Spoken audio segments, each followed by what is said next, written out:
Okay, so what I'm assessing is her occiput first.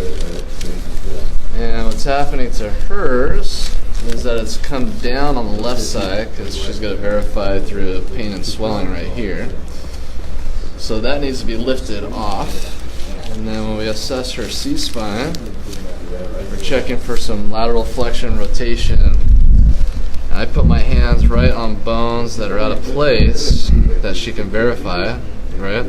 So those are what we call corrections. So we correct those first. The patient kind of relax the neck. Ooh. And then we're going to the other side. These are modified rotary brakes, which is a lot. So now her spine, the C-spine is free.